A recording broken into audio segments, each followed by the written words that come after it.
কয়টা ছবি নাও না, এদিকে ছবি নাও, কয়টা ছবি নাও লাগবে। আরে এমনি ছবি নাও, এই দেখ সিনারিটা, ছবি নাও।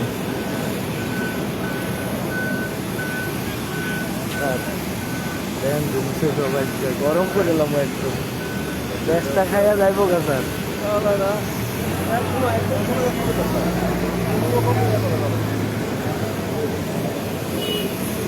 যাই হোক, এমিরেটসের ক্যাপ্টেনরা হয়তোবা একটু ভয় পাচ্ছে, দেখতে পাচ্ছেন ককপিটে তারা দেখতে পাচ্ছি উঠে দাঁড়িয়েছে।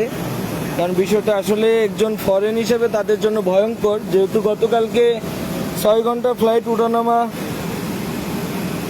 বন্ধ ছিল, তো যার জন্য একটু আতঙ্ক হওয়াটাই স্বাভাবিক। ফরেনরা এমনিতেই আমাদের কান্ট্রিতে এসে অনেক ভয়ে আতঙ্কে থাকে। সবাই লাইভটি বেশি বেশি শেয়ার করে দিবেন, সবাইকে দেখার সুযোগ করে দিবেন। আমি SM মামুন আছি লাইভে।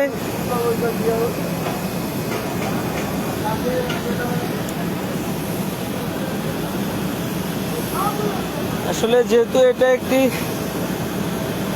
হাই সিকিউরিটি এরিয়া, এখানে আমাদের কোনো কিছু ভিডিও ধারণ করে বাইরে শেয়ার করা নিষেধ।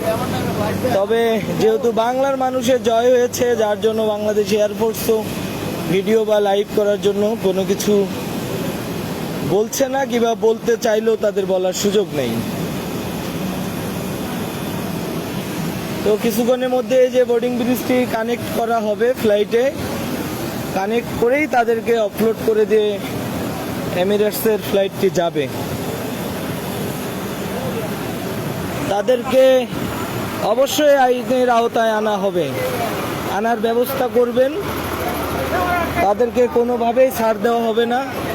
তারা কিভাবে ইমিগ্রেশন পার হলো, কিভাবে সব কিছু পার হলো, সেটা আমাদের জানার বিষয়, জানার ইচ্ছা আছে।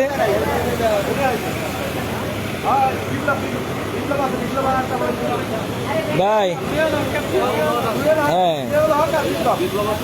হ্যাঁ, জিয়াউল হক আর বিপ্লব, বিপ্লবেরটা শিওর না, জিয়াউল হকেরটা শিওর। একটু এয়ারফোর্সকে জিজ্ঞেস করেন তো, ওনাদেরকে একটু জিজ্ঞেস করেন।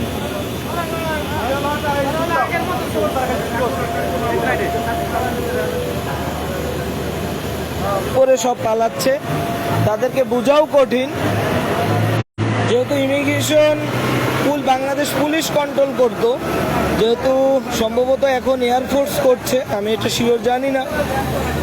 তো তারা হয়তো বা তারা যেহেতু এক্সপার্ট না, যে বা যারাই করছে নন এক্সপার্ট, হয়তো বা মিস্টেক হতে পারে। তবে এটা খতিয়ে দেখার আহ্বান জানাচ্ছি এই লাইভের মাধ্যমে।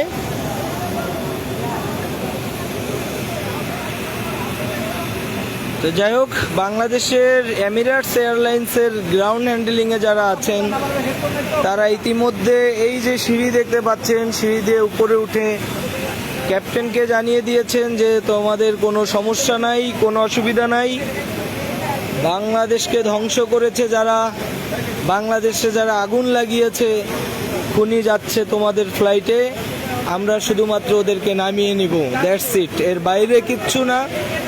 বাংলাদেশ এয়ারফোর্সও উঠছে নিরাপত্তার কারণে। এখন তার আর পালানোর কোনো সুযোগ নাই। সে হলো এই যে বোর্ডিং ব্রিজ দিয়ে সোজা টার্মিনালে চলে যাবে, তাকে জুতার মালা দিয়ে বরণ করতে হবে।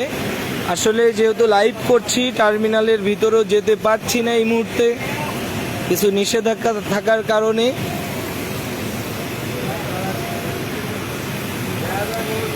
সবাই দয়া করে